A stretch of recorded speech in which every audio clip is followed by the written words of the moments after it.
Listo, buenos días a todas, a todos. Muchas gracias por su presencia en esta mañana de viernes, por fin, viernes 20 de enero.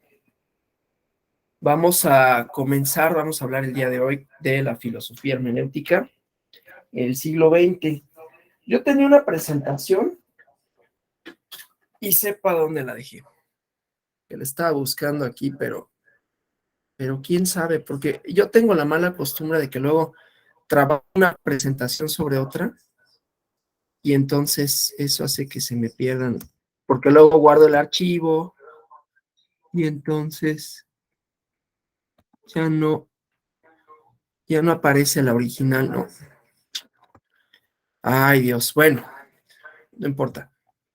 Vamos a arrancar así porque si no voy a tardarme mucho. Esta clase me gusta en particular. Es la clase que más me gusta de todas las que doy aquí en la escuela judicial. Esta es mi favorita. Entonces, sin más preámbulo, vamos a hablar de la hermenéutica. La hermenéutica es una tradición filosófica, ¿no? Y siempre ha estado ligada a la interpretación de textos. Nos interesa el siglo XX, pero vamos, esto se remonta a la Edad Media, ¿no?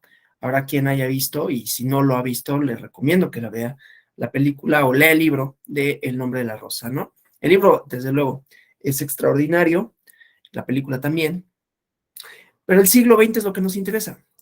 Un pensador alemán, Schleiermacher, nunca lo sé pronunciar, a partir de él empieza a la hermenéutica, entendido que la comprensión de cualquier texto no nos es evidente de manera inmediata porque hay distancias entre el texto y el intérprete. Como ven, aquí hay un elemento subjetivo, ¿no?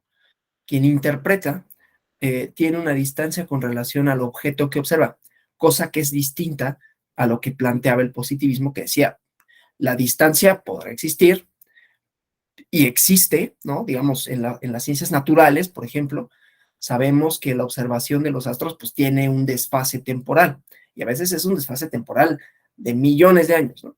Entonces, lo que vemos no es lo que está, ¿no? Sino lo que nos llega. Hasta ahí. Pero aquí las distancias son de otro tipo, o sea, las mediaciones no son temporales en ese sentido, ¿no? Sino que pueden ser lingüísticas, pueden ser históricas, pueden ser psicológicas. Esta distancia es lo que nos permite, paradójicamente, de acuerdo con Schleiermacher, lo que nos ofrece la posibilidad misma de la interpretación. Entonces, podemos llegar a comprender el texto mejor de lo que lo propone el autor mismo, ¿no? Porque, de acuerdo con él, la hermenéutica es una reconstrucción histórica de los discursos y cada individualidad de esos discursos, que surge de un fondo histórico, de una lengua determinada, de un mundo determinado. Teniendo en cuenta que el texto no es solo un resultado de este mundo, ¿no? Sino que es un punto de partida para el desarrollo de futuras posibilidades contenidas en el texto. Esto quiere decir que las interpretaciones que se hacen de los textos no son únicas, no son fijas. Y voy a poner un ejemplo que me gusta, hablando de distancias lingüísticas. La traducción. Hay un cuento que les recomiendo que lean, de Jorge Luis Borges, que se llama Pierre Menard, autor del Quijote. Y en ese cuento, lo que hace Borges es, a través de este personaje ficticio, reproduce íntegramente el contenido del Quijote. Y entonces hay un crítico que dice, pues, bueno, el Quijote escribe en su época, ¿no? Escribe en el siglo XVI, ¿no? Pues está bien. Miren cómo en este pedazo, en este párrafo, pues dice algo, ¿no?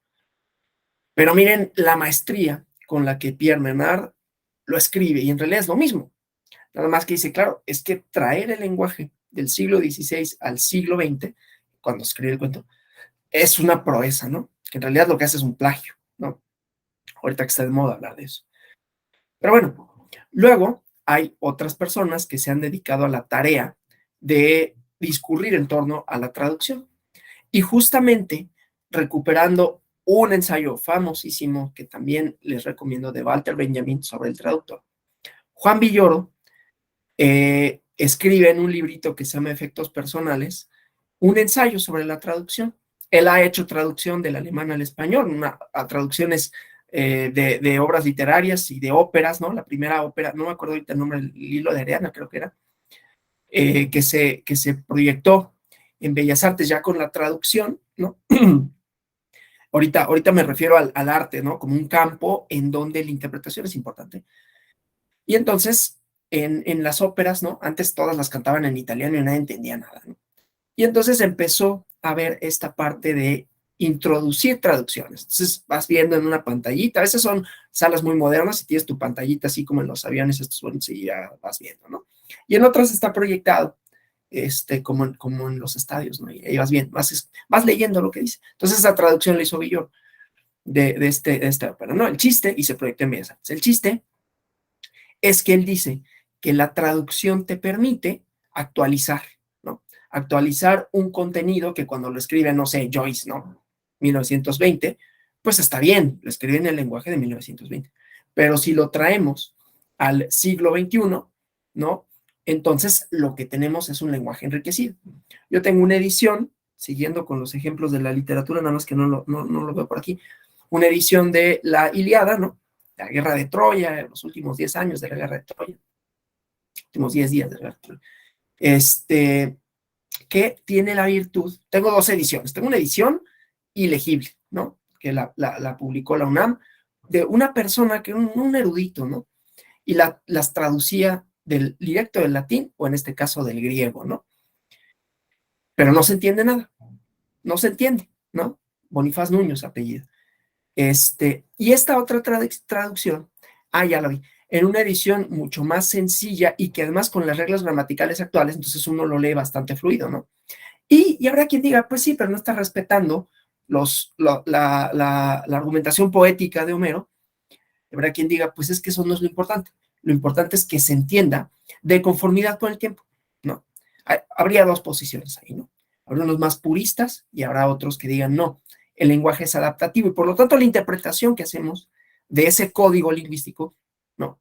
Es diferente. No es lo mismo leer a Homero en los versos, ¿no? La edición de Gredos es muy amable, por cierto, para leerla. Esta edición de la UNAM que yo lo intenté y lo intenté y lo intenté y de verdad no pude. También pues, se puede hablar. Hay una distancia entre el texto y la capacidad intelectual del que lo interpreta, ¿no? Entonces, pues bueno, sí, me doy un autocebollazo, ¿no? Pues también a lo mejor es que mi cabeza no da para más. Pero esta otra edición me permite acercarme a eso, ¿no? Y quienes lo tradujeron, pues hicieron lo mismo, ¿no? En el arte esto es importante también, ¿no? Y es muy visible, ¿no?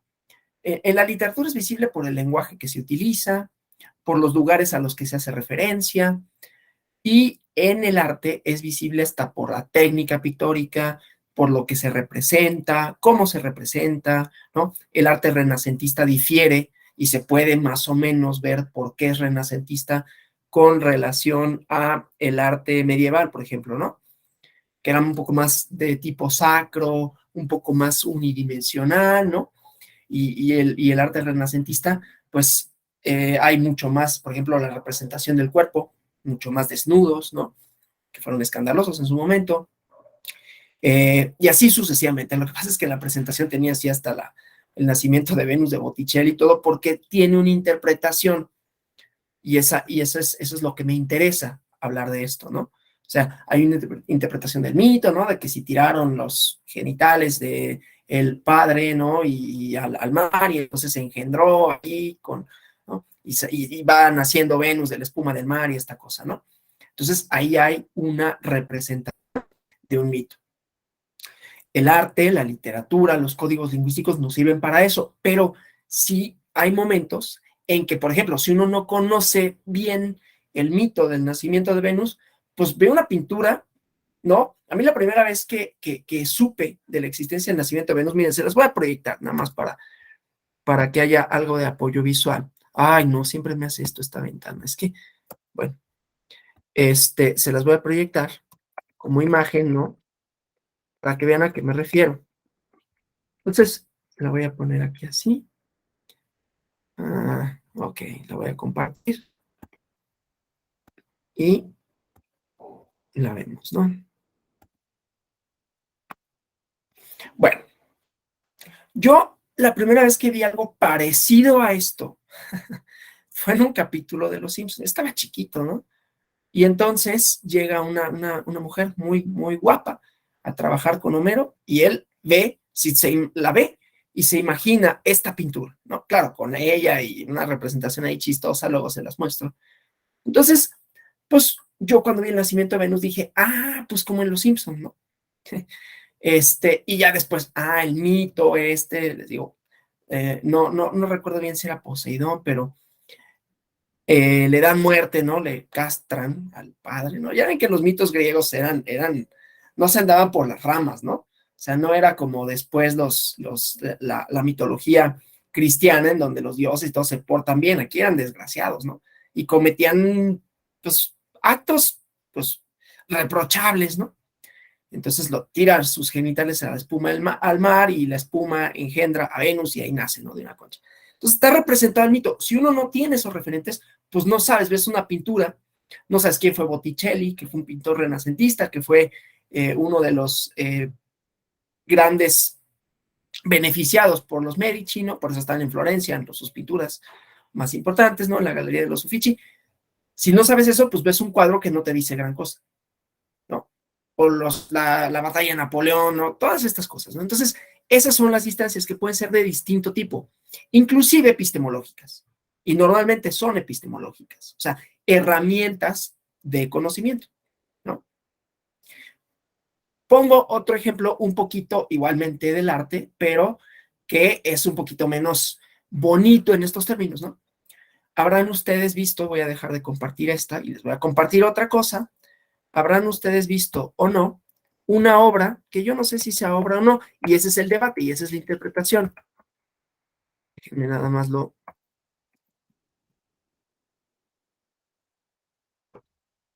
Les voy a mostrar algo que está en la Galería Nacional de Arte, ¿no? En Francia. Y ahorita vemos, bueno, ¿y eso por qué sería? ¿Cuál es la interpretación que de esto se haría para pensar que es arte? ¿Sí? Un mingitorio, ¿no? Y entonces Duchamp, siglo XX, arte contemporáneo, dice, es que el arte es contextual, ¿sí?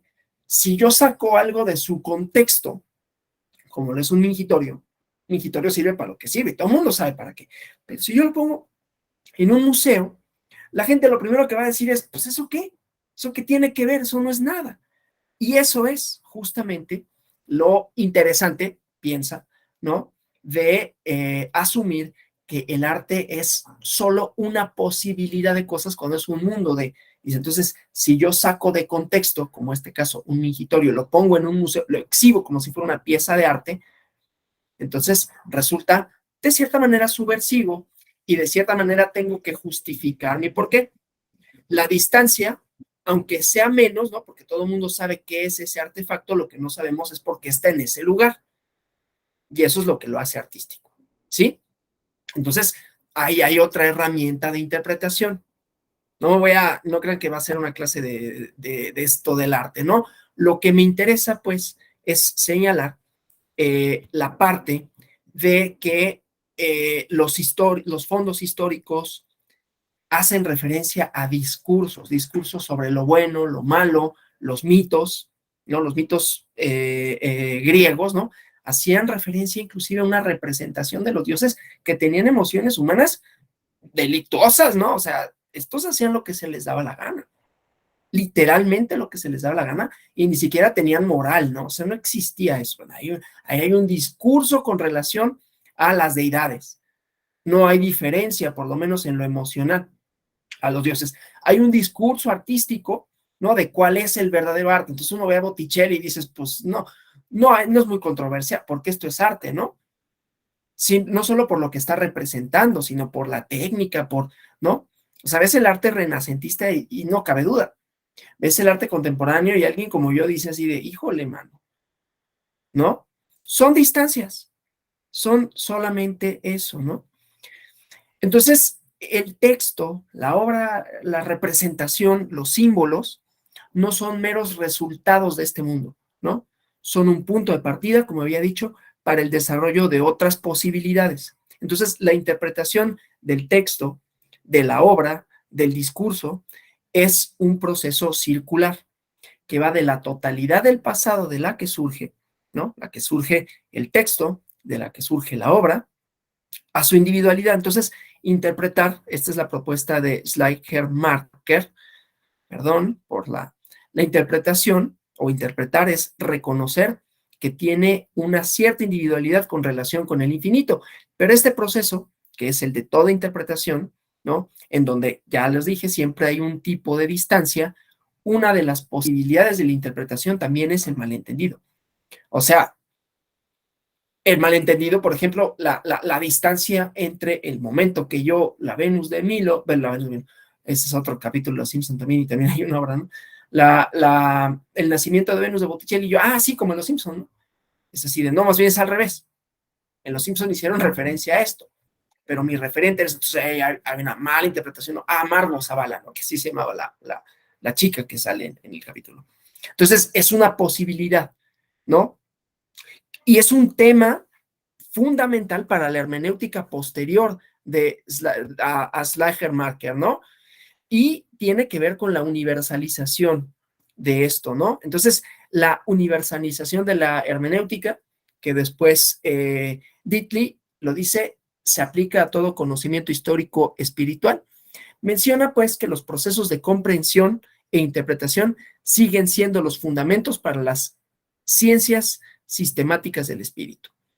Entonces, ¿no?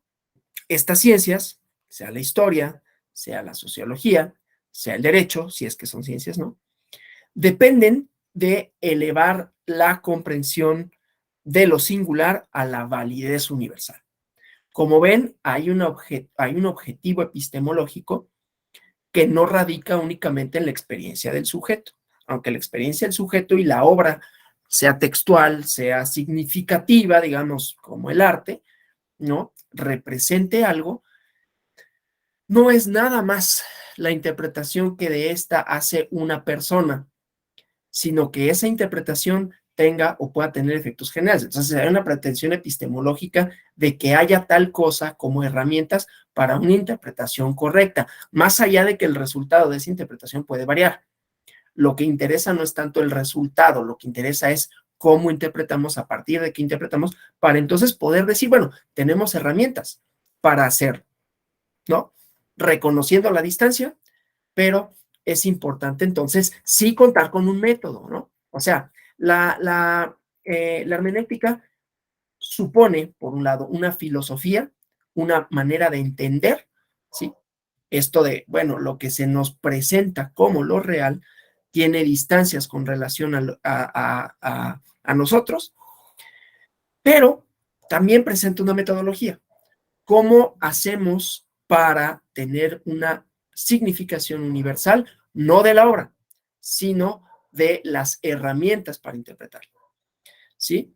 Entonces, la universalización de la hermenéutica con el siglo XX encuentra su desarrollo, su transformación en la filosofía de Heidegger, ¿no? Esta es una volada de cabeza, ¿no? En donde, ¿cómo se me fue a perder la presentación? Es que estaba bien porque ahí explicaba un poquito esto del Dasein, ¿no? Del ser en el mundo. Pero bueno, la comprensión se configura como uno de los existenciarios del ser ahí, ¿no? El ser en el mundo, que está acompañado de una precomprensión, ahorita explico esto, ¿no? Del mundo. O sea, nosotros, cuando vemos las cosas que se nos presentan, ¿no? Sea esto, este libro, o sea una envoltura de un dulce, sea lo que sea, lo conocemos a partir de una experiencia, que es una experiencia espacial y temporal, ¿no? Siempre pongo este ejemplo cuando hablo del Dasein, para que sea más sencillo. Por razones que no vienen al caso, mi papá murió hace muchos años, ¿no? Murió en 1985. El mundo de 1985 para acá, han pasado 37 años, ha cambiado muchísimo. Si yo lo trajera de vuelta a la vida, más allá de que eso sería imposible y bastante curioso, y me ganaría un premio, ¿no? De algo. Pero si él llega, y además estaría más joven que yo, lo cual no sería conveniente, no entendería el mundo en el que se encuentra. No entendería la existencia de esto. ¿Qué rayos es eso? ¿Para qué sirve? Y te puedes conectar a Internet. ¿Qué es Internet? La experiencia de nuestro mundo va dada por las circunstancias que nos rodean, pero esas circunstancias son ajenas a nosotros, ¿no? La salida del sol, hay eventos naturales que son inmutables, ¿no? La salida del sol a una determinada hora, y a partir de eso todo lo que configuramos, ¿no? El día, la noche, los nombres de las cosas, hay una experiencia temporal sucesiva, pero además hay experiencias subjetivas que tienen que ver con un entorno que no controlamos, ¿sí? Entonces, sería más fácil para nosotros viajar al pasado y decir, ah, pues es que ya he leído sobre el pasado, ya sé que no había celulares, más allá de que eso podría ser difícil al principio adaptarse. Ya sé que no había, no sé, cierto tipo de artefactos, ¿no? Sobre todo en lo tecnológico se observa mucho mejor. Pero también sé cuáles eran las cosas que sí había, ¿no? No había escasez de agua, por ejemplo, ¿no? Y así sucesivamente. Para quien va al futuro, para quien fuera o pudiera ir al futuro, pues sería casi ininteligible, ¿no? Entonces, nuestra experiencia del ser, ¿no? El ser ahí tiene que ver con el momento, el lugar, y son fundamentales para poder interpretar. Hay una película que luego les recomiendo que vean, que se llama Los dioses deben estar locos, ¿no? Y entonces es una tribu que además sí existió o existe en Sudáfrica, ¿no? Tutsis, no, que esos son de otro lado. Bueno, no me acuerdo cómo se llama la tribu, pero el chiste es que ellos pues viven de conformidad con sus usos y costumbres. Su experiencia del ser, del estar, tiene que ver con ciertas formas inclusive de habla. Y el chiste es que hay unas personas que por otras razones van a Sudáfrica y están sobrevolando en un helicóptero la zona y se les cae una botella de Coca-Cola. La botella de Coca-Cola, ¿no? Que todo el mundo la conoce, sobre todo antes, cuando se hizo esta película, que tenía una forma muy peculiar y todo el mundo sabía que era eso, ¿no? Y había quienes le daban, fíjense, distintos significados a la coca, ¿no? Al hecho de que sí la representación más acabada del capitalismo norteamericano y todo lo que eso significa. Pero hay una cosa que, además de los efectos publicitarios, servía para contener un refresco que era muy conocido y muy famoso y que mucha gente bebía. Entonces, llega esta botella de Coca-Cola a la tribu y pues ellos no sabían, no tenían ese referente. Y entonces piensan, lo mandaron los dioses, ¿no? Fue una cosa cae del cielo y entonces le dan otro significado. Primero, quien la tenga, pues va a tener poder, ¿no? Entonces se empiezan a pelear, no tenían esas disputas y empieza a haber disputa por tener esa botella, ¿no? Que representa poder. Pero entonces empiezan a ver que suceden calamidades y dicen, nos castigaron. A lo que voy es que le dan una interpretación a un artefacto, a un objeto que es ajeno a su mundo del ser, ¿no? Y entonces reconfigura a su sociedad, ¿no?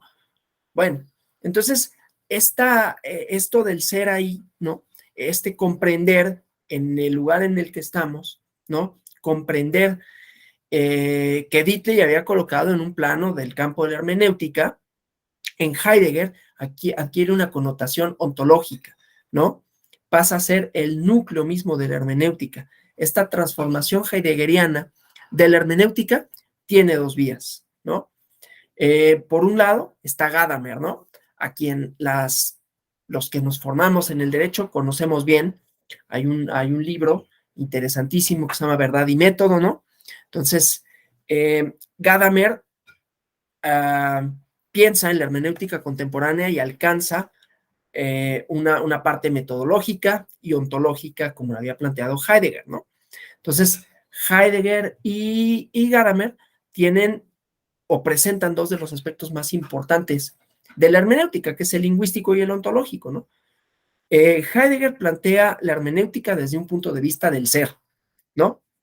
El ser, el estar en el lugar, cómo tenemos interpretaciones y preinterpretaciones del mundo, ¿no? Volviendo a la parte esta heideggeriana y la interpretación y preinterpretación que tenemos y las expectativas que nos hacemos, por lo tanto, de lo que vamos a ver. Si yo salgo a la calle, pues ya sabré si tengo estas nociones, pues que es invierno, que me tendré que abrigar, sabré que es una hora cierta, ¿no? Que ya estarían abiertos los bancos, por ejemplo, y si llego y el banco está cerrado, digo, pero ¿cómo es posible? ¿No? Se rompe mi idea de interpretación, ¿no? No sé si fue aquí donde puse el ejemplo de la metamorfosis de Kafka, ¿no? Pero un día un tipo despierta, Gregorio Samsa, convertido en escarabajo. Y entonces su mundo se transforma. Él está consciente de que no es quien es, pero los demás no, y él no puede dejar que los demás lo vean, ¿no? Tiene ahí otra parte de psicología, de la angustia. El chiste es que nuestra experiencia de mundo también no solo nos viene dada por lo que vemos y cómo lo vemos, sino que eso que vemos y cómo lo vemos está mediado por nuestra experiencia histórica, por nuestros referentes que se van conformando, ¿no? Y que van haciendo una expectativa de las cosas. Eh, otra ejemplificación de esto la da igualmente en este mismo libro Juan Villoro, que él por alguna razón, y esto lo cuenta siempre, ¿no? Es como su historia favorita. Por alguna razón, él estudió en el colegio alemán y estando pequeño, él quedó en el grupo de alemán, ¿no? De las personas que eran alemanes. Entonces eso ya era un problema, ¿no? Porque su convivencia estaba mediada por gente que tenía otra configuración de mundo, ¿sí? Y entonces a él le costaba trabajo. Y llegaban los exámenes de matemáticas y le planteaban problemas tales como la abuela de Ute cultiva manzanas para hacer apple strudel. Y entonces él decía, más allá del problema matemático, ¿qué demonios era el apple strudel? ¿Cómo la abuela tenía una huerta de manzanas? Todos esos referentes escapaban de su inmediatez, entonces se volvía incomprensible lo que le estaban diciendo, no por la matemática, sino por el contexto, ¿sí? El aspecto ontológico de ser, su experiencia, le hacía que lo demás no fuera la realidad, que era una realidad, no le fuera aprehensible, no la pudiera comprender, ¿sí? Entonces, la hermenéutica desde el sentido del ser tiene que ver con esto, pero Gadamer lo ve desde el punto de vista del lenguaje. Somos seres del lenguaje, ¿no? En el caso del derecho y el Estado, esto se visibiliza bien porque el derecho crea cosas, ¿no? Crea relaciones, crea entidades, o esto que a los abogados les gusta decir, ficciones jurídicas, ¿no? Y casi todo lo que vemos en nuestro mundo del lenguaje jurídico, pues no existe por sí mismo, son ficciones jurídicas, ¿no? La propiedad privada no es algo que sea por sí mismo tangible, es una idea, ¿no? Es una idea y después tiene una protección y después se convierte en discursos sobre la propiedad privada, ¿sí? Sobre cómo debemos de protegerla. Entonces, esta transformación de la hermenéutica en hermenéutica ontológica supone que la filosofía no tiene una visión directa del ser. Y entonces la tarea de la hermenéutica es una lucha contra la ocultación del ser, como contra las malas interpretaciones, ¿no? Esto de mis referentes me daban para pensar que la Venus, que el nacimiento de Venus venía en los Simpson. Pues no, era al revés. Entonces, el percibir, la intuición, que es propio de la fenomenología, cede su puesto al comprender. Y el comprender es interpretar. Entonces, la interpretación es entendida como el desvelamiento del ser. La liberación del ser, esto lo frasean así, de su olvido y desfiguración. Así lo frasea Heidegger, ¿no? Para evitar cualquier malentendido. El ser en cuanto es, pero ese ser pues tiene una serie de capas, ¿no?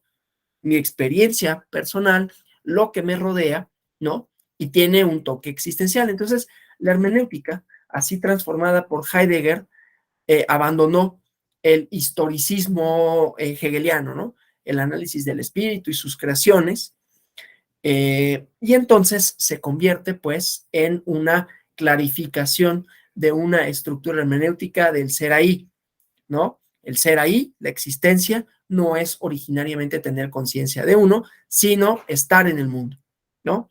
Las relaciones referenciales gracias a las cuales podemos ejercer nuestro ser, ¿no? Podemos estar en el mundo, ¿sí? Estas relaciones referenciales que son otra vez lingüísticas, que son de símbolos, que son de entender el mundo. Entonces, esto implica replantear el tema del conocimiento, ¿no? En el contexto de la historia y en relación con el lenguaje. Un lenguaje tiene que ser entendido como un medio en el que vivimos y participamos con los otros existentes en la comunicación, ¿no? Y ahí vuelvo a los ejemplos, y ahorita pongo ejemplos de derecho, ¿no? De la Ilíada, ¿no? Uno aprensible y otro que quién sabe qué demonios dice, ¿no? En el derecho es muy común que esto suceda, ¿no? Que esta distancia suceda, y entonces tenemos a los intérpretes, quienes pueden hacer hermenéutica, ¿no? Pero no se necesita ser un erudito, la verdad, ¿no? Se necesita conocer un código lingüístico que a veces es injustificadamente ilegible en el caso del derecho, ¿no? Entonces, nos ha pasado, seguramente les ha pasado a todas, todos, que de repente, por alguna razón, una persona se ve involucrada en alguna cuestión judicial y le llega una comunicación que no entiende y que en realidad no dice mucho, ¿no? Dice algo así como: vistos los autos del expediente número tal, se ordena su archivo y no sé qué, ¿no? Dese vista a las partes. Oye, ¿qué es esto? ¿Estoy en problemas? No, típica, ¿no? Ah, no, no, no es nada. Nada más está diciendo que ya se acabó. Ah, ¿por qué no me lo dicen así? ¿No? Una distancia, en este caso, como decía, lingüística de alguna manera, ¿no? Entonces, cuando transforma Heidegger la hermenéutica, abandona esta idea, pues, historicista, porque el planteamiento heideggeriano, que va a partir de la hermenéutica de Gadamer, amplía la estructura de entenderse, ¿no? Dialógico a los textos, ¿no? Que son obras de artes lingüísticas, separadas de su creador, que se encuentran ante nosotros como interlocutores de un diálogo siempre abierto. Esto que les decía de la traducción. En el derecho se vislumbra de muy buena forma, ¿no? Porque igualmente, ¿no? Cambian significados. ¿Qué significa la familia para efectos del derecho? No significa lo mismo que hace 20 años, afortunadamente, ¿no? No significa lo mismo la ciudadanía que hace 10 años. Entonces, los textos, ¿no? Los significados tienen, ¿no? Un sentido histórico y lingüístico. Entonces, la hermenéutica del siglo XX, como se va a desarrollar a partir de Gadamer, tiene un calificativo que es el textualismo, ¿no? En donde el lenguaje es considerado desde un punto de vista del discurso como la totalidad en donde la referencia y el sentido quedan articulados y generan el mundo del texto. Entonces, si nosotros tomamos cualquier definición jurídica, la que ustedes gusten, vamos a ver cómo no nada más es la definición, es toda una concepción del mundo. Pensemos en esta que decía de la familia, ¿no? La familia era pensada hace 30 años de una manera específica, ¿no? No que no hubiera quienes disputaban esa definición, ¿no? Quienes decían, ¿por qué tiene que ser solo monoparental? O creo que así se dice, ¿no? ¿Por qué no puede haber otros tipos de configuraciones de familia? Pero en la definición teníamos una expectativa de cuál tendría que ser el arreglo social a partir del cual se establecieran los bienes, ¿cómo se llama? Las obligaciones, cuáles eran estas. Había toda una serie de entendidos, de significados, que esos son los discursos, ¿no? Significados, ideas, que son portadores de las definiciones, ¿no? Ahora, por ejemplo, que pensamos en los derechos humanos, no nada más es una definición y lo que digan las convenciones internacionales y que si la Carta Internacional de Derechos Humanos, eso está acompañado por una serie de otros significados, ¿no? Que tienen formas discursivas, ¿sí? Bueno, entonces la teoría de la hermenéutica del lenguaje supone nombrar, conceptuar y crear, ¿sí? Los nombres son elementos simples del lenguaje, ya dijimos, familia, en donde hay una función referencial y una función de sentido, ¿no? Se refiere a un cierto tipo de arreglo social, de institución, ¿no? El nombre apunta hacia algo distinto de este. Y la segunda hace presente esta distinción, ¿no? La función del sentido. Entonces, el acto de nombrar dicen Gadamer y estas personas, ¿no? Es un acto poético, porque lo que se nombra no se refiere a algo en el mundo, sino al sentido que tiene ese algo, ¿sí? No es tan abstracto como suena, ya que lo ejemplificamos, ¿no? Si decimos otra vez, ejemplo familia, es un sentido de cierto tipo de arreglos y de relaciones que van legitimadas, que son formas de organización, ¿no? Formas de organización de relaciones sociales y expectativas con relación a esto, ¿no? Entonces, les decía, da sentido de algo. Pasa con los nombres propios, ¿no? Donde hay una referencia al nombre y el acto de nombrar, ¿no? Una persona, de alguna manera, es, o nos referimos a esta persona por su nombre y eso lo identifica con relación a los demás, pero lo mismo equivale para la categoría ciudadano, que separa a quienes no lo son, y así sucesivamente, ¿sí? Entonces, bueno, a medida que nombramos, se nos revela las cosas o lo que las cosas son, ¿sí? En este acto de nombrar aparece nuevamente el derecho. El derecho tiene en buena medida, y en realidad no es el derecho, es el Estado a través del derecho, la capacidad de nombrar y normar, ¿no? Normar en el sentido más estricto, ¿no? De determinar qué está bien, qué está mal y las sanciones que corresponden, y de nombrar a quiénes son, por ejemplo, no estamos en un territorio determinado y se nos denomina, y las distinciones son muchas, pero se nos denomina a todos, se nos pone en ese cajón si fuera, México es un cajón, y se nos nombra a todos los que estamos dentro de ese cajón como mexicanos, ¿no? Entonces, al ir nombrando, delimitamos un espacio donde se nos revela la identidad de un personaje o de una cosa, ¿sí? De manera, pues, que podemos afirmar que el lenguaje es el lugar en donde acontece el nombrar y, por lo tanto, es donde se manifiesta la identidad de los nombres, aquello a lo que nos referimos con estos, ¿no? Entonces, todo nombre tiene un contexto de significación, jurídico o no, pero pensemos, México tiene significaciones de distinta índole, ¿no? Significaciones sociales, significaciones rituales, significaciones jurídicas. Por eso había la disputa de si se llama o no Estados Unidos mexicano. No le digas México porque su nombre oficial es Estados Unidos mexicano, pero tiene un contexto de significación en el concierto de los países, ¿no? Tiene un contexto de significación política y así sucesivamente. Entonces, detrás de cada nombre hay supuestos, ¿no?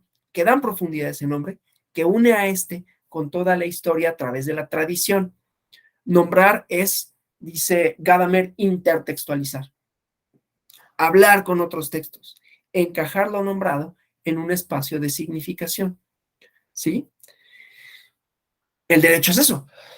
En el derecho estamos en un mundo de los significados jurídicos, pero existen, ¿no? Entonces, la intertextualización, sea teórica jurídica o teórica metajurídica, es decir, provengan los significados del propio campo del derecho o fuera de este, lo que estamos haciendo es darle significados, darle revestimiento jurídico para que entonces puedan surgir a la vida política, a la vida social de una manera, ¿no? El ejemplo que a mí más me gusta, por razones que escapan a esta clase, es el del matrimonio, ¿no? Hay un acto, es un rito de significación, y a partir de eso, ¿se acuerdan cuando vimos lo de antropología, ¿no? Los actos de significación, que si el presidente le pone su bandita, ¿no? A partir del cual, jurídicamente, vas a tener otro tipo de obligaciones, ¿sí? Y entonces ahí ya no nada más es de la definición jurídica, es una definición social. Entonces ahí vemos intertextos, ¿no? Es decir, hay significados de distinta índole que pueden convivir. Puede convivir el significado social con el significado jurídico. El significado jurídico tiene efectos más allá del derecho, ¿sí? No es nada más el acto jurídico, el matrimonio. De hecho, hay para quienes es lo más importante, hay para quienes es lo más importante, hay quienes para los que es irrelevante, porque lo que les importa es el acto social, y lo otro, pues, es una formalidad. Y hay quienes dicen, no, es que lo formal, no. Yo cuando no quería casarme en la vida, yo decía, pues es que, o sea, está bien, ¿no? Pero lo único es que es un acto que le da formalidad a algo. y por lo tanto, pues no importa mucho, ¿no? Y ahora digo todo lo contrario, con la misma frase, que me voy a casar, ¿no? Y aquí sí. Y entonces no, pues es un acto que tiene un significado más allá del acto jurídico. Pues el acto jurídico está bien, pero es todo lo que tiene de implicaciones para la pareja, cómo cambia el discurso, ¿no? Obviamente, aquí también cambian pues las personas y estas cosas, pero entonces nuestro contexto de interpretación es el mismo, ¿no? El acto es exactamente el mismo. Y no obstante, cambiado el contexto, cambia la intertextualidad. Y el resultado que producimos de esa interpretación, aunque sean los mismos elementos, es otro, porque le damos otro significado con relación a aquello, ¿no? Con lo que hacemos los intertextos, ¿no? Las relaciones lingüísticas, ¿sí? En un espacio de significación. Si no quieres, pues buscas cómo el espacio de significación sea intrascendente, ¿no? No importa, hombre, ¿para qué te quieres casar? Eso nada más es para, ¿no? Pues es una formalidad, ¿no? No lo necesitas. Y ahora no, deja tú la formalidad. Es lo que socialmente, lo que nos une, cambias tu espacio de significación. Entonces, hay que estar conscientes de cuáles son los espacios de significación.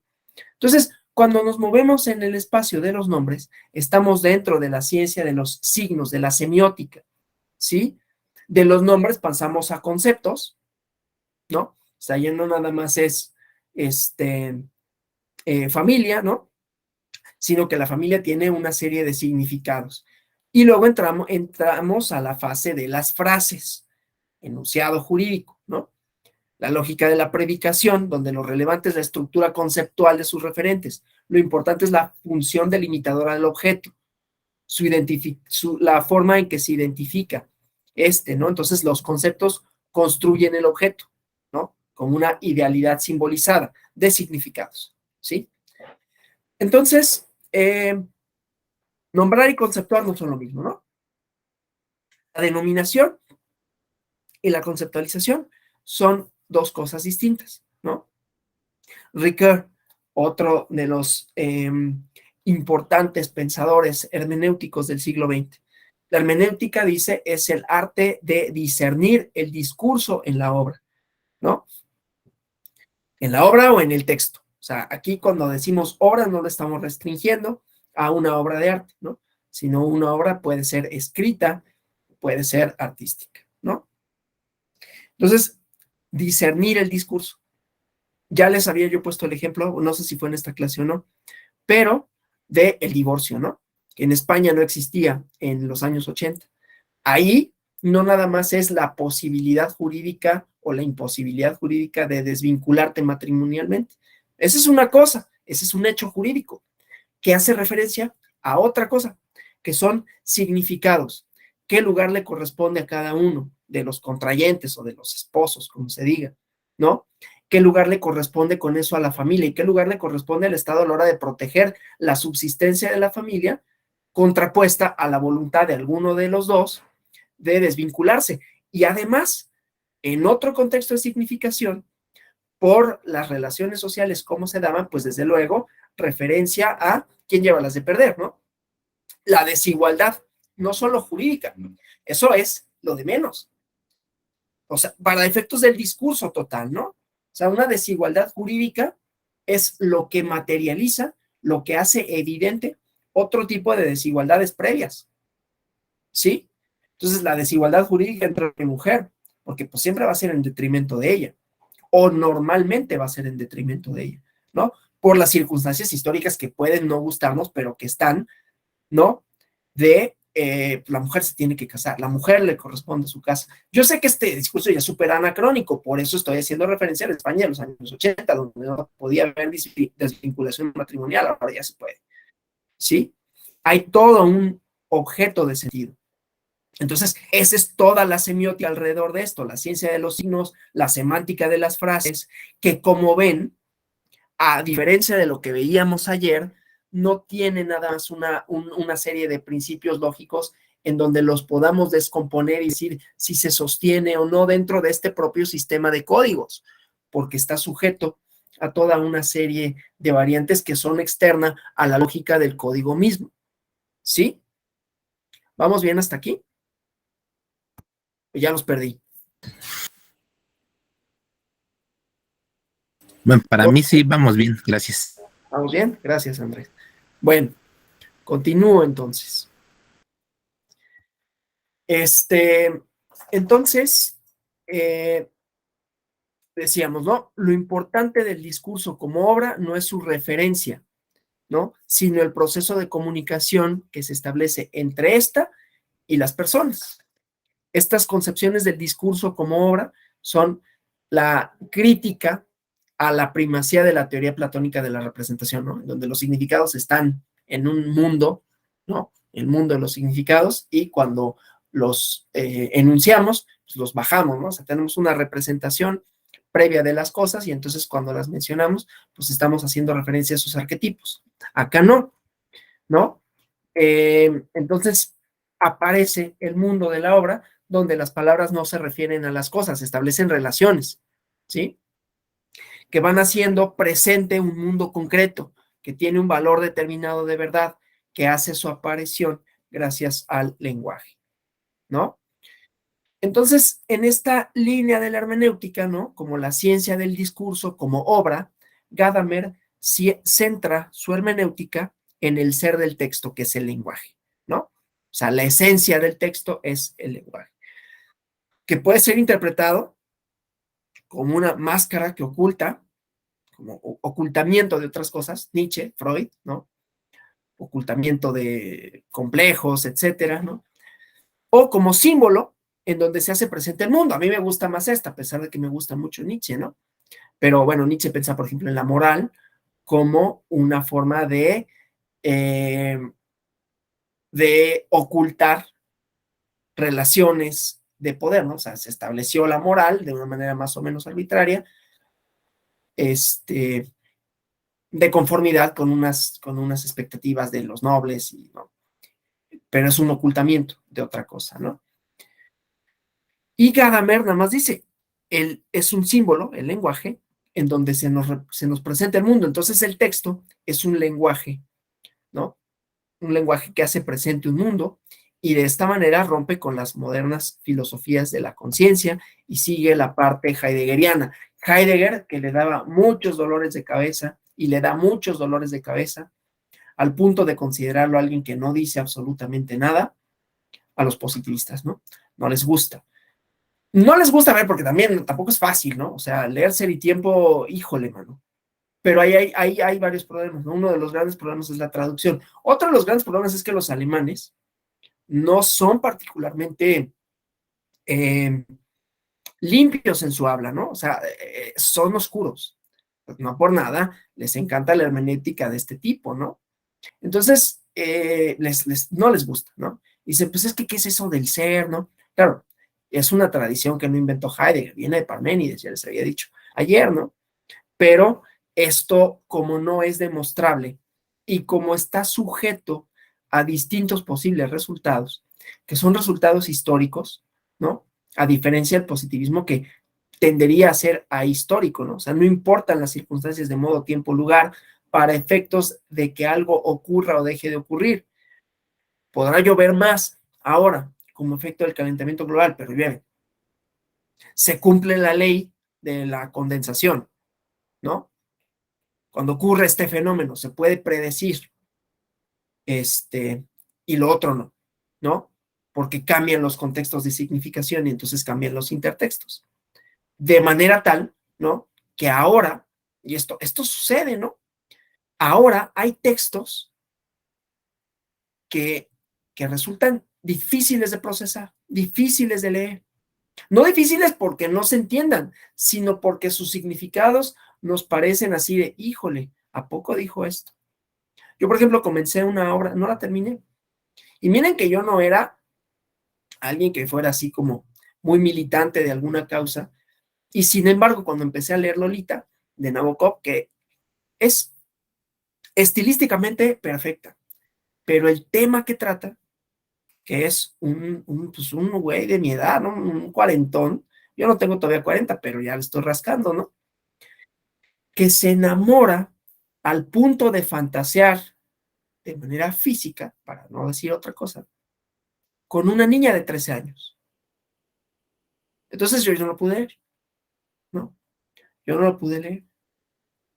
Lo dejé como a la mitad, ¿no? Más allá de que, oye, tienes que leerlo, porque no lo pude leer.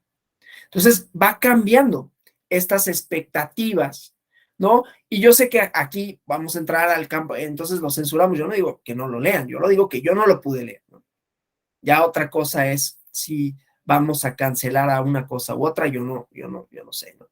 Pero el mundo, como lo vemos, esta obra lingüística en donde interactuamos dos sujetos, ¿no?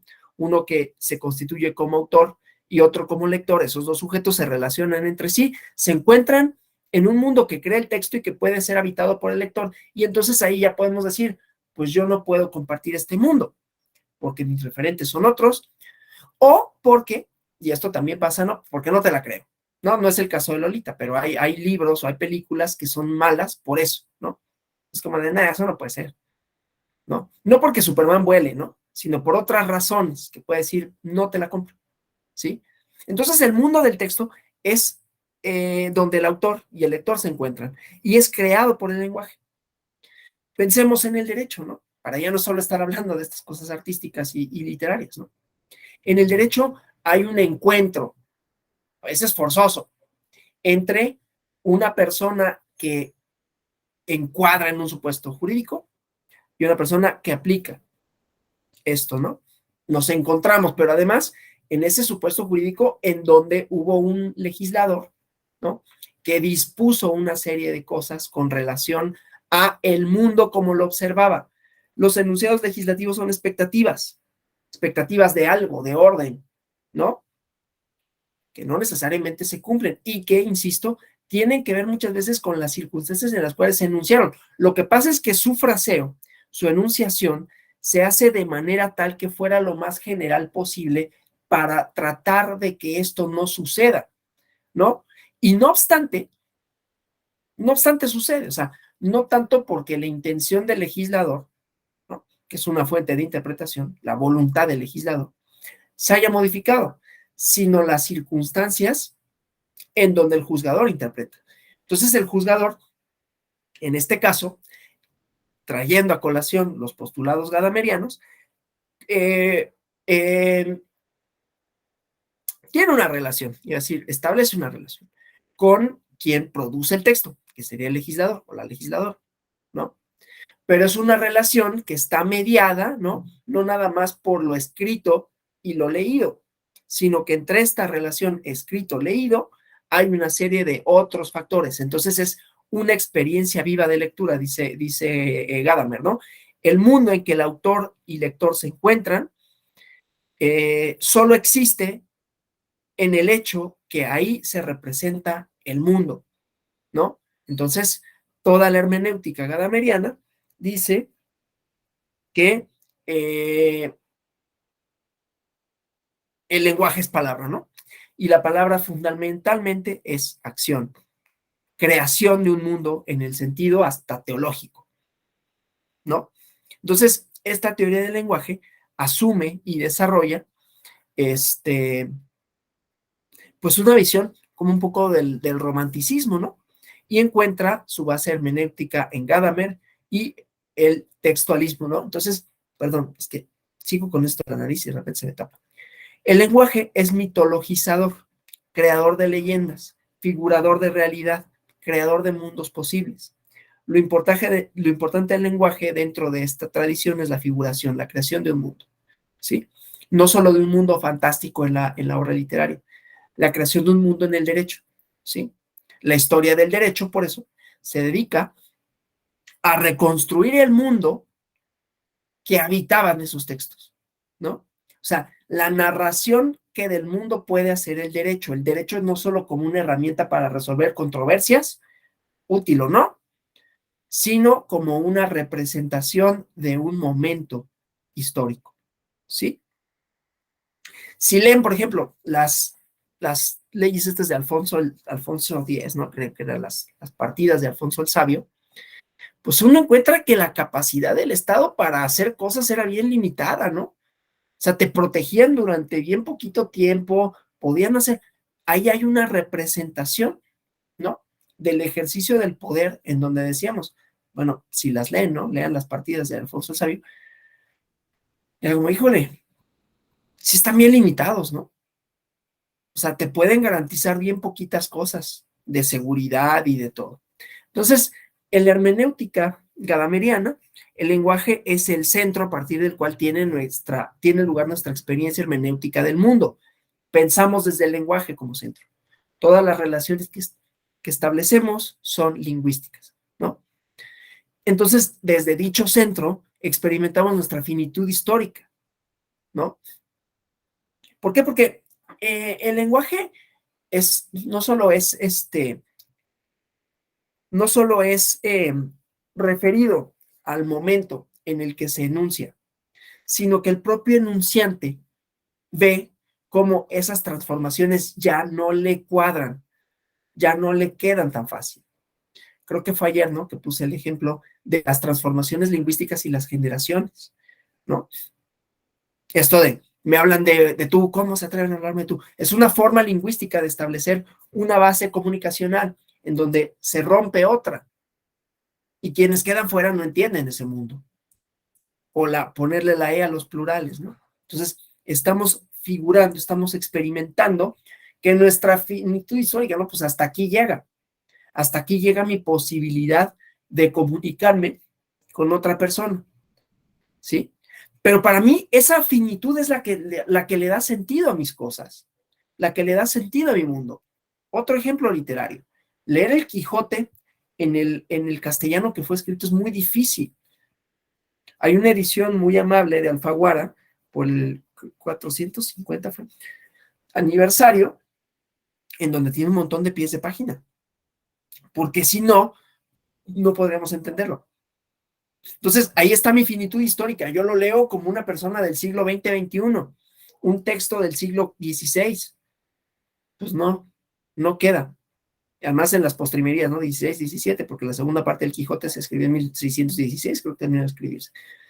Y la primera parte empezó a escribirse en el siglo XVI, 1576, creo que fue. Bueno, entonces, ahí vemos esta parte, ¿no?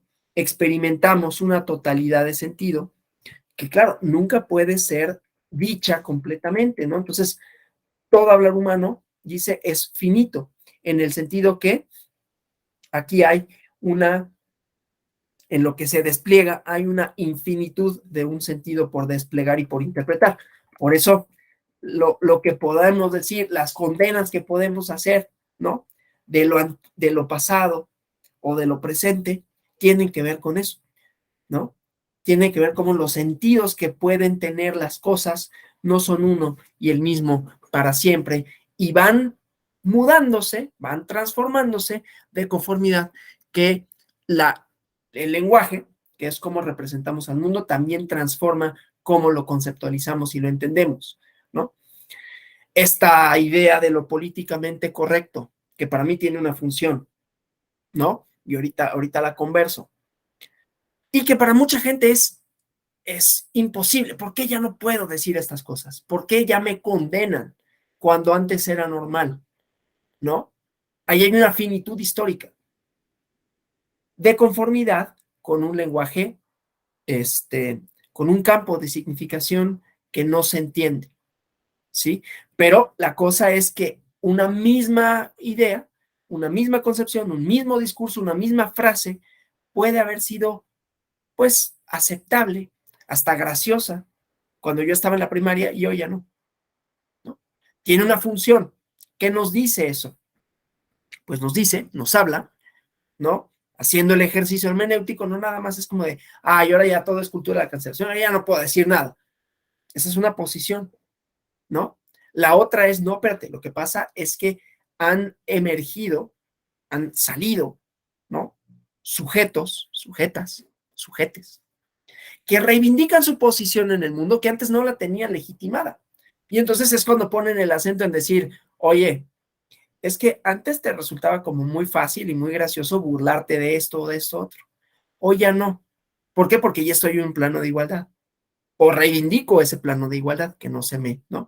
Entonces, a lo que voy, hay una relación metafísica, una relación trascendental entre el ser y la verdad, ¿no?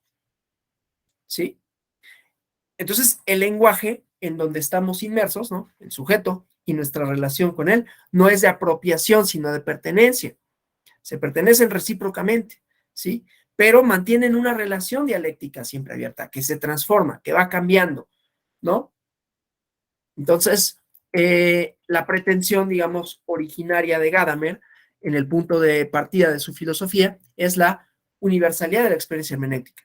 Tiene que ser accesible desde cualquier punto de vista, insisto, aunque no sea así el resultado. Sí la experiencia, ¿no? De esto del texto, de lo lingüístico, de lo cambiante.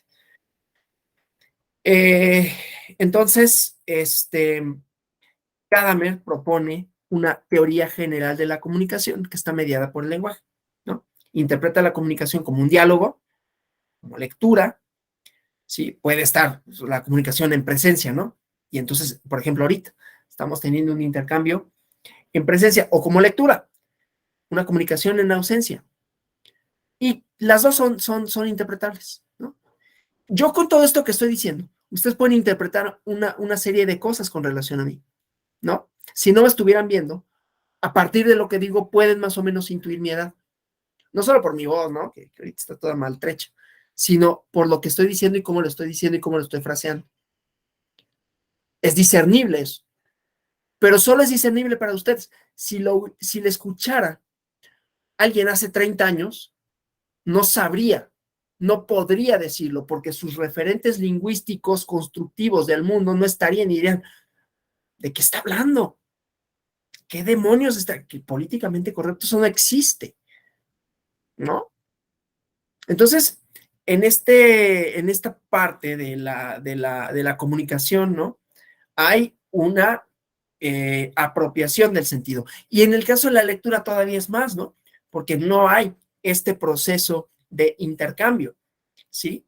O sea, hay una mediación de lo que le llama Gadamer la lingüisticidad del lenguaje, ¿no? Entonces, esto quiere decir que la escritura, o en la escritura, la idealidad de la palabra alcanza su plenitud cuando se despoja de todos los sentidos emocionales de la expresión, de la comunicación, y entonces comprender un texto en el texto, ¿no? Tiene que ver con estas posibilidades históricas de entenderlo más allá de lo que había escrito quien lo escribió, ¿no?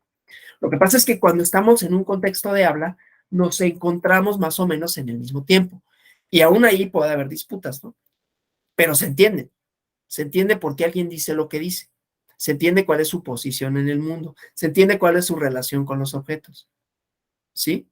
Se pueden intuir muchas cosas. O sea, insisto otra vez, si ustedes me escuchan hablar, o si alguien me escucha hablar, no me ve, no solo puede intuir mi edad, ¿no? Más o menos. Puede intuir más o menos mi estrato social, ¿no? Puede saber, pues, quienes dicen eso pertenecen a una esfera y enuncian desde ahí. Cuando uno lee, no necesariamente está eso ahí. Inclusive están representadas otras formas, ¿no? Leyendo, no sé, a la novela del siglo XX, ¿no? Bueno, al derecho, vamos a hablar del derecho, ¿no? Leyendo los textos jurídicos del siglo XX, principios del siglo XX, por ejemplo, esto de la buena reputación, y el concepto, y tenía sentido. Ahora lo leemos con la distancia y decimos, ay, ¿no? La buena reputación, ¿no? Ahora se entiende el modo honesto de vivir para ciertas cosas, en el derecho electoral es importante, pero es otra cuestión que tiene que ver con la función pública, ¿no? Pero no es la buena reputación. La buena reputación a veces era importante para celebrar otro tipo de actos jurídicos que no el ser funcionario público, ¿no? Pero bueno, entonces, ¿cómo se aplica esto, no? La aplicación de la hermenéutica de Gadamer. Obviamente, las polémicas modernas de los métodos reducían los problemas epistemológicos a comprender y explicar. Y entonces, lo hermenéutico, la aplicación de la hermenéutica, pues estaba fuera, ¿no? Y no obstante, en las tradiciones filológica, jurídica, teológica, pues había sido parte integral del entender, ¿no? O sea, la hermenéutica como ejercicio siempre había estado presente en el derecho, como había estado presente en la religión, el entender el texto, ¿no? Y no se diga la filología. La comprensión de cualquier texto, fuera la ley, fuera un mensaje, no podía reducirse a su comprensión y a su aplicación, perdón, y a su explicación, sino que tenía que aplicarse, técnica o prácticamente. Entonces, en el proceso lingüístico de la comunicación, la categoría de la aplicación es una de las partes fundamentales de la hermenéutica, además de la explicación y de la comprensión, ¿sí? Que se ponen en juego por la hermenéutica como metodología. Entonces, el lector del texto aplica el mundo del texto en el presente de su lectura y esa es la experiencia viva que transforma al lector, ¿sí? Entonces, el planteamiento de la comprensión es trasladada por Gadamer a la comprensión de textos, ¿sí? Es una traslación, ¿no? Que para él implica, ya lo he dicho muchas veces, que el lenguaje es una concepción del mundo, ¿sí? No solo lleva una comprensión del mundo, sino formas, estructuras que adquieren consistencia más allá de nosotros, de nuestra existencia chiquita, ¿no? Dice poéticamente, la efímera rosa vive en su nombre. El nombre es el lugar donde se conservan, ¿no? Las efímeras cosas, pero se conservan como fenómenos de sentido, no importa una rosa, importa el significado. Se hacen presentes en el lenguaje. Entonces, para la hermenéutica de Gadamer, la palabra no es la expresión del espíritu, ¿no? De la ontología de la cosa, sino la simbolización, la significación de esto. Entonces, es una interpretación objetiva de la realidad, de los objetos como se nos presentan, ¿sí? Entonces, Gadamer, de alguna manera, dice Habermas, urbaniza la ontología hermenéutica de Heidegger. Pero encontramos a los postestructuralistas, a Derrida, por ejemplo, ¿no? Que tienen otros planteamientos, ¿no? No me voy a detener mucho en esos porque la verdad es que para el derecho, Derrida, pues no estoy seguro que sea muy útil, ¿no? Vale la pena leerlo, ¿no? Vale la pena leer sus escritos, no necesariamente se entienden ni son las cosas más eh, fundadas metodológicamente hablando, pero igual vale la pena leer los postestructuralistas. Hay algunas cosas que podríamos decir de Derrida con relación a Gadamer, pero me interesa más Ricoeur, ¿no? Que tiene algo un poquito más metodológicamente aterrizado y teóricamente también, ¿no? Porque él lo que piensa es incorporar la filosofía del lenguaje a un sistema filosófico, ¿no? Es una hermenéutica, dice, que comienza con el reconocimiento del significado de un texto como distinto de la intención subjetiva de los autores, ¿sí? Ahí la distancia, ¿no? Tiene que ver con el que nombra, ¿sí? El que nombra tenía una intención distinta a la hora de tratar de nombrar al resultado, a lo nombrado, ¿sí? Entonces, la interpretación es una hermenéutica, ¿no? Basada en la intersubjetividad que está presente en la escritura-lectura, ¿sí?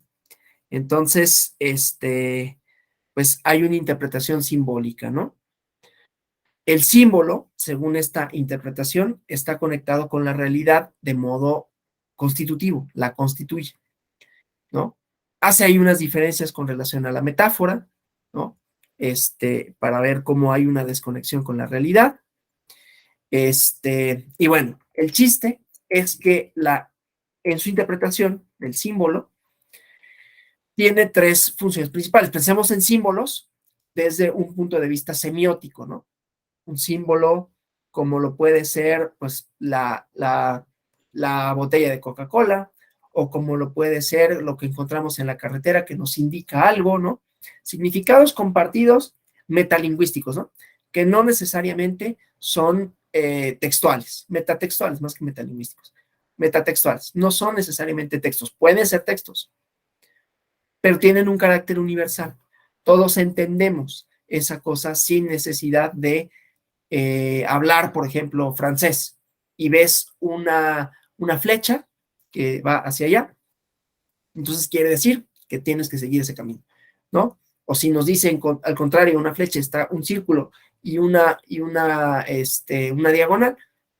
ese es un símbolo de no podemos. Entonces, la interpretación, pues, del símbolo tiene tres funciones principales, según Ricoeur. La primera, ¿no? Que tiene que ver, además, con una conexión con la realidad, que es, esto está medio volado, ¿no? Pero onírica y cósmica, ¿no? Y la tercera es poética, que desconecta al símbolo de la realidad y establece un nuevo contacto con ella, que es una relación no de semejanza, sino de sentido.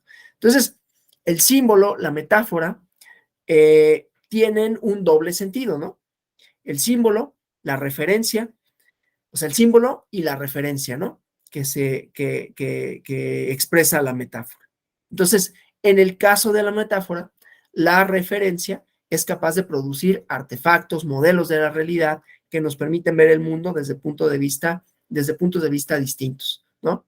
El signo lingüístico se constituye por su parte como una unidad de ese sistema, ¿sí? En todo signo está presente un acto que confiere sentido, al mismo tiempo que la referencia hacia algo en el mundo. Entonces, una de las características de la filosofía de Ricoeur en cuanto a su teoría del lenguaje es que la relación del lenguaje con la realidad no está reducida a la referencia, sino que todo signo, además, ¿no? Además de la referencia, hay una intención, ¿sí? Y al mismo tiempo la conecta con una realidad extralingüística, ¿sí? Entonces, la tesis de Ricoeur es que no niega los precedentes, no niega las referencias que hace Gadamer a los significados, sino que hay una tarea interpretativa en donde habría que desplegar una visión del mundo, en donde no nada más es una referencia descriptiva, ¿no? Sino que se produce un sentido nuevo y entonces, que le denomina metáfora viva, un sentido nuevo y por lo tanto una nueva pertinencia semántica, ¿sí? Lo cual podemos trazar un continuo, en realidad, ¿no? Porque es esta misma idea de que se crea un nuevo mundo a partir de los significados cambiantes, que los significados, además, insisto con esto, porque la tarea de la hermenéutica no es nada más que una persona, pues eso es una obra de arte porque yo digo, ¿no? Es un mingitorio, pero pues yo digo que es una obra de arte y ya, y eso es válido porque yo lo digo, ¿no? A veces, la crítica hacia el posmodernismo, en donde sí podríamos identificar quizás a Ricoeur, que son igual los postestructuralistas franceses, pareciera que todo es posible. O sea, que el lenguaje, el giro lingüístico, que inicia con Gadamer, ¿no? Hace que todo sea posible y que todo sea válido y que cayéramos en una relatividad absoluta, ¿no? En donde no hay certezas científicas. Es una de las críticas que le hacen a los posmodernos, ¿no? Hay un libro que se llama Imposturas Intelectuales, que luego publicaron unos positivistas franceses, o no sé si franceses, pero escribieron un artículo así, pues ellos diciendo nada en realidad, pero haciendo referencia a estos conceptos, ¿no? Enredando un montón de cosas y lo mandaron a un journal y resultó publicado, ¿no? Ellos dijeron, ven, es que no dicen nada. Y entonces, ¿no? Lo único que utilizan son conceptos vagos, esquivos, aparentemente eruditos, pero que al final no hay ninguna propuesta ni teórica, ni metodológica, ni de ningún tipo, ¿sí? La realidad es que no es tan así. No es que cualquier cosa puede ser lo que sea de conformidad como lo presente, ¿no? Sino que no hay tal cosa como una realidad lingüística que sea ajena a la experiencia de las personas, porque si hay un método de interpretación, si hay una serie de conceptos, que igual podemos discernir, ¿no? Entonces, en un segundo momento de su hermenéutica, Ricoeur defiende la teoría de la interpretación, ¿no? Y ya bastante cambiada, ¿no? En un contexto de hermenéutica contemporánea, Y entonces dice, un texto es un discurso fijado por la escritura, que hay que diferenciar de la palabra. La palabra es un acontecimiento producido por un locutor. La escritura fija un discurso no dicho y apela a la lectura posible de un mundo nuevo y por lo tanto de otro concepto de interpretación. Entonces, hay distintos tipos de referencia, ¿no? En el paso del diálogo a la escritura se produce un cambio fundamental en la referencia. Entonces, aparece el mundo de los textos donde las palabras dejan de referirse a las cosas y establecen relaciones entre ellas, ¿no? Y hacen presente un mundo que tiene un determinado valor de verdad. Y es este el que modifica las relaciones de subjetividad entre el autor y el lector del texto. Entonces, el texto es el lugar donde se encuentran el escritor y el lector, ¿sí? Entonces, piensa, Rickard, me sigo lamentando de la falta de la presentación, y sé que está en algún lado, y seguramente la nombré de otra forma, pero bueno, el texto como obra abierta no se le da al lector como un objeto fijo de referencia, ¿no? Tal como ocurre en la percepción. Esto es un libro. Habrán visto, voy a poner otro ejemplo de esto para que quede más claro, para que vean la referencia y la falta de...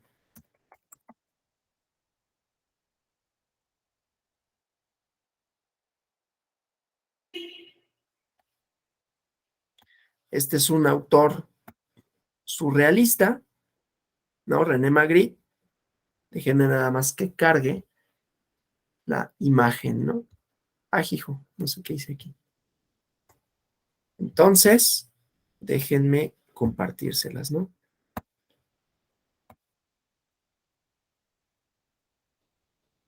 ¿Dónde está? Acá.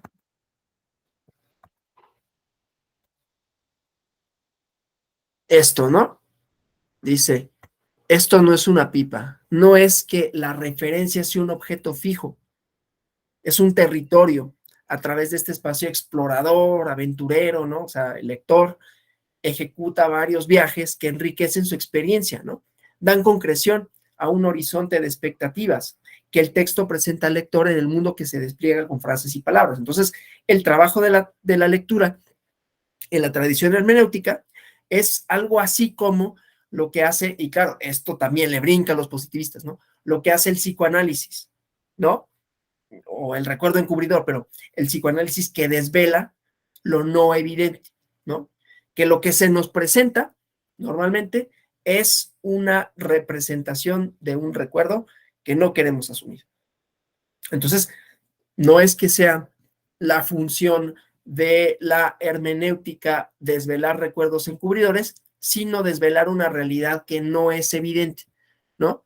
O sea, esto no es una pipa y es un dibujo de una pipa, ¿no? Entonces es algo más que eso. Bueno, ¿qué podemos interpretar? Pues no, no es una pipa, es una pintura de una pipa, es una representación de una pipa, pero no es una pipa, evidentemente, ¿sí? Entonces ahí hay un juego con esta cosa, ¿no? Entonces, el sujeto no es un receptor pasivo de lo que lee o de lo que ve, sino que adopta una actitud viva, ¿no? Un proceso sintético, un juego de retenciones, ¿no? Que va a aflorar entonces la voluntad del texto y el poder de todo texto lleva inscrito las frases que lo configuran. Entonces, el poder decir de todo texto tiene que ver con el mundo presente en el texto, que es el que lo posibilita más allá de sus referencias, ¿sí? Y que además el texto siempre tiene una desfamiliarización con respecto al lector. Si uno no tiene muy bien el referente de que, pues, este era surrealista, de que Magritte pintó en ese momento, ¿no? Algunos del siglo XX, al principio del siglo XX, por ahí, un poquito más para acá, pues uno ve eso y no le dice absolutamente nada. Si uno no tiene un poquito la tradición psicoanalítica, bueno, te puede decir una cosa, ¿no? Pues ¿a qué se refiere? Hay una falta de sentido. Pero ahí está presente un mundo, tanto del pintor, en este caso, como de la persona que lo ve, que lo interpreta y dice, pero ¿por qué no es? Un ejercicio lógico, pues no, pues es una pintura, pero no nada más va ahí, ¿no? Sino esta idea de la desfamiliarización del objeto y el sujeto, ¿no? Entonces hay una ampliación en esta en este planteamiento de Ricord con relación a su primera hermenéutica, ¿no? No es nada más descifrar los símbolos, sino que la totalidad significativa de un texto. Un texto es una unidad cerrada sobre sí misma que exige ser explicada, como diría el estructuralismo, pero luego debe ser comprendida, ¿sí? No nada más es explicar, es comprender, y quizás tendría que ser al revés, pero bueno. Entonces, esta ampliación de la hermenéutica se cumple perdón, de forma paradigmática en la lectura. No nada más es el texto, ¿no? Sino a través de la comprensión, el propio lector se comprende a sí mismo, ¿sí? Interpretamos a nosotros mismos a partir de esas experiencias lectoras. Entonces, la hermenéutica de Ricord parte de una interpretación de los símbolos, se enriquece con una interpretación de los textos y desemboca en la hermenéutica narrativa, ¿no? Ya les había dicho, ¿no? Los textos jurídicos son narraciones, no nada más son significados jurídicos que sirven para resolver problemas, dan cuenta de momentos, ¿sí? Entonces, en esta idea de tiempo, narración y tiempo, se llaman los libros, ¿no? Considera que el lenguaje no es no considera el lenguaje desde la retórica de la persuasión, ¿no? De convencerte de que algo es, ni desde el punto de vista del autor digno de confianza, sino una teoría estética en donde juega un papel otra vez fundamental el lector, la lectora y su proceso de interacción con el texto, que es un proceso creador e imaginativo, ¿sí? El texto es una obra abierta y tiene un poder creador que se manifiesta en el proceso de interacción entre el texto y el lector. Y esto supone, desde luego, una crítica de la primacía, ya lo había dicho, ¿no? De la teoría platónica de la representación, ¿no? Entonces, la dimensión clásica, digamos, de los textos no reside en algún elemento transhistórico, porque se va actualizando en esos procesos temporales, ¿no? Entonces, es una cosa que se reconfigura, que se actualiza, que le da identidad al proceso histórico, ¿sí? Entonces, en vez de esta correspondencia platónica que le da identidad a todo el proceso histórico, ¿no? Que concibe la obra como una manifestación de un significado representativo, la interacción del texto, que es de lo que hemos hablado en realidad toda la clase, ¿no? Configura un campo de observación con las normas sociales, con las normas históricas de su entorno y aquellas de sus lectores potenciales. Por eso, tanto textos literarios como textos jurídicos nos pueden parecer a veces desfasados. Quien quiera profundizar un poco más en esto, está este libro, ¿no? Derecho y tiempo en la tradición europea. Entonces, igualmente, ¿no? Como pues va de Cicerón, ¿no? El tiempo y la norma, y esta serie de disquisiciones que también hacen referencia a la teoría de Ricoeur, ¿no? Entonces, bueno, todos sabemos que, por ejemplo, hay obras clásicas, clásicas para el derecho, clásicas para la literatura. De acuerdo con esto, ¿no? De esta teoría de Ricoeur, lo clásico no está en algún elemento intemporal. Si nosotros vamos a la definición, hay un autor buenísimo, ¿no? Italo Calvino, que dice por qué leer a los clásicos, ¿no? Él no se refiere a los clásicos Homero y Cervantes y Shakespeare, sino él está pensando más en los clásicos del siglo XX, ¿no? O XIX, Balzac y estos, pero porque tiene elementos parecieran intemporales, ¿no? Sino que a través del diálogo con distintos sujetos, perdón, vamos ejecutando totalizaciones que apuntan a una totalización final, ¿no? Es decir, lo clásico reside en el poder de los textos de prefigurar experiencias futuras, ¿no? Que es lo que explica que un texto puede ser concretado y aplicado de otras formas, ¿sí? O sea, Cervantes se preocupaba por problemas que nos siguen, bueno, Platón se preocupaba por problemas filosóficos que nos siguen preocupando, ¿sí? No tanto en su fraseo, no, su metodología puede gustarnos o no, pero el contenido, los problemas que se plantea en cuanto al hombre, en cuanto al Estado, en cuanto a lo ético, siguen estando ahora, ¿sí? Entonces, no es una teoría totalizadora de la identidad, ¿no? Es una relación de la historia de la verdad. La verdad, lo mismo que el bien y la belleza, no son ni prototipos platónicos ni ideales hegelianos. Son existencias fácticas, ¿no? Que hacen eclosión en distintos momentos del tiempo, ¿sí? Y nos dicen qué es el ser, cuál es su verdad, cuál es su belleza, cuál es su verdad, su bondad, perdón, ¿no? Entonces, la historia de la verdad tiene que ver con una ontología del presente, que pone un acento en la dialéctica de lo concreto, ¿sí? Entonces, la configuración de la narrativa de la realidad es la que crea el mundo del texto. Y tiene una peculiaridad que lo hace distinto a la síntesis kantiana, que es la que produce el concepto, ¿no? O sea, Kant identifica, a ver si me acuerdo, con el yo permanente, ¿no? Mientras que la trama de la configuración narrativa tiene una estructura intersubjetiva que implica acoplar conciencias distintas en una forma de vida en común. Esta dimensión intersubjetiva de la configuración narrativa quiere decir la simultaneidad de contar una historia, seguir una historia, ¿sí?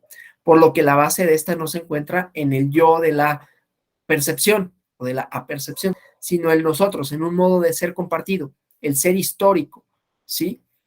Que lleva consigo el reconocimiento del otro como un igual a mí, aunque diferente. Es otra persona, pero es igual a mí, que engendra un interés por la comunicación y se concreta en la narración entendida como una forma comunicativa, ¿sí?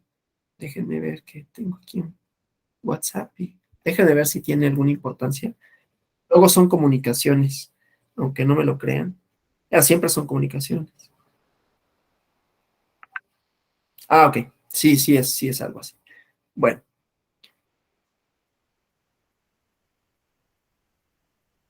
Déjenme contestar nomás.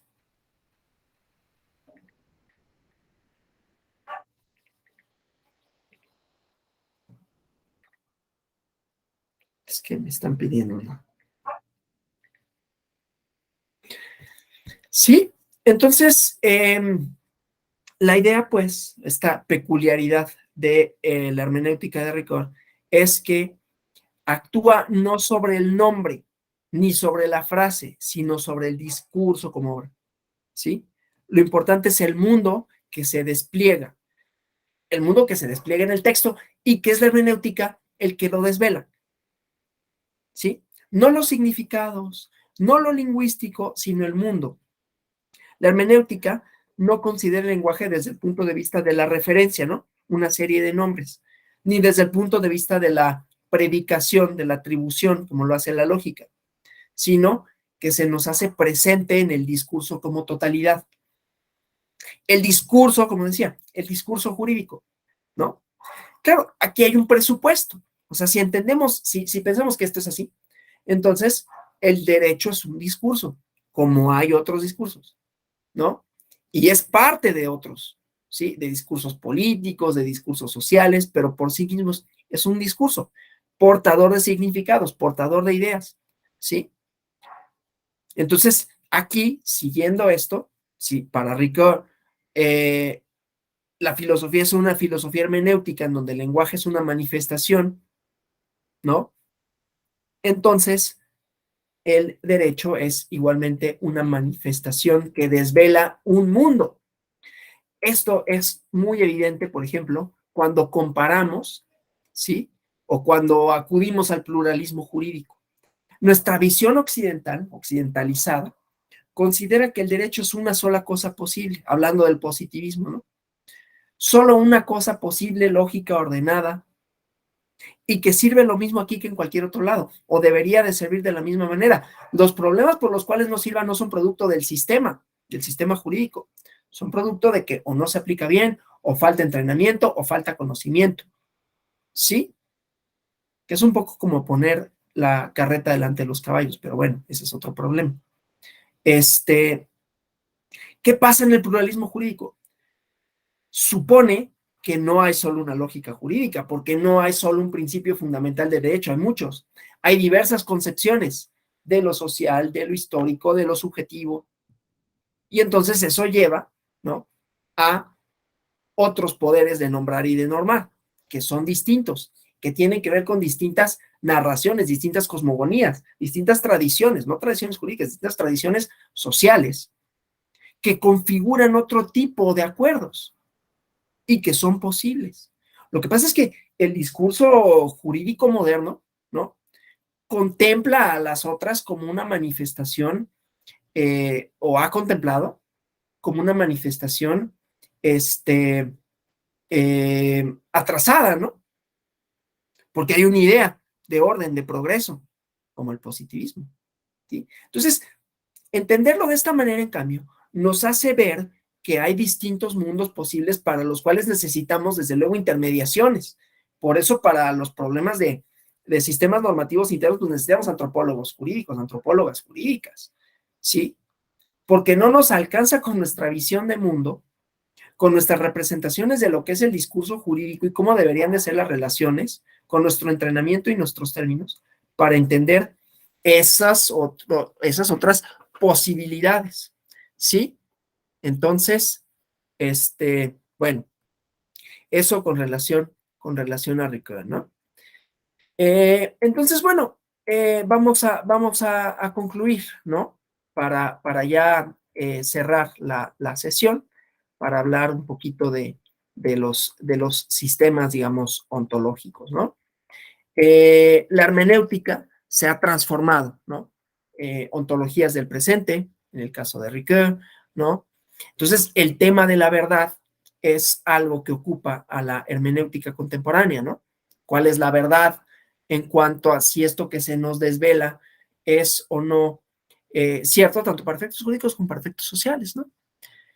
Que desde luego es una pregunta válida, porque la epistemología se pregunta esto, y a ver, el objeto de la hermenéutica, incluso desde cualquiera de los puntos de vista que vimos, Gadamer, Ricoeur, se preocupan por lo verdadero, ¿no? Lo que pasa es que lo verdadero no es evidente, hay que desvelarlo. El contexto de verdad, entonces, no puede ser planteado en términos de evidencia, como lo plantea el positivismo, ¿no? Como el dársenos incontrovertiblemente algo, como lo hace la modernidad, ¿no? La modernidad y el positivismo con ella plantea la verdad como epistemología entendida como la construcción de cuerpos rigurosos de saber para solucionar problemas.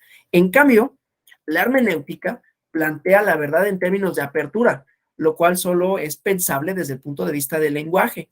La posibilidad de enunciar proposiciones válidas se da siempre a partir de un universo lingüístico que yo habito, dentro del cual busco el acuerdo con otros habitantes de ese universo.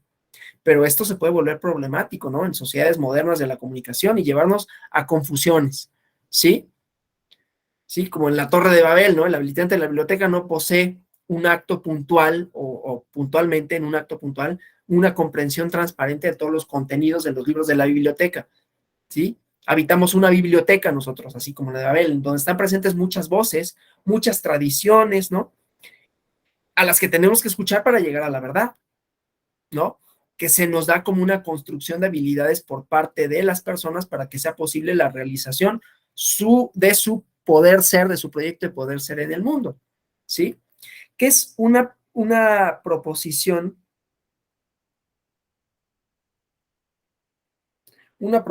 alternativa a lo que Habermas establece en la teoría del consenso, ¿no? Es una alternativa a la filosofía de Habermas, que podemos entender a partir de la concepción de la existencia como poder ser en el mundo. Un poder ser depende de la propia persona, de la formación de habilidades que permitan a este ser él mismo o ella misma en el mundo. Entonces, esta categorización heideggeriana de poder ser, estar y poder tener relación y poder interpretar, ¿no? Esta ontología la podemos asumir como algo que nos permite organizar el mapa de la hermenéutica del siglo XX en sus distintas ramificaciones, ¿no? Gadamer, que puede ser el poder del texto para decir el presente por mediación del intérprete, ¿sí? Saber universal, no relativo, ¿no? El intérprete, que permite que la tradición resuene en el presente y haga presente el ser que se ha ido constituyendo históricamente. Y Ricoeur, pues encontramos que su ontología hermenéutica es una ontología del presente, una antropología de la persona, que podemos interpretar en el poder ser entendida como una hermenéutica, una ontología del presente marcadas por una ética que trabaja con realizar la vida buena y para otro en instituciones justas, ¿no? Entonces, bueno, la evolución de la hermenéutica a lo largo del siglo XX y los primeros años del siglo XXI confluye hacia un planteamiento que hace de la ética el punto nodal de la filosofía contemporánea, ¿no? Entonces, bueno, esto nada más lo dejo así para como planteamiento igual, ¿no? Bueno, yo ya terminé, pero no sé si haya dudas, comentarios hasta aquí, preguntas.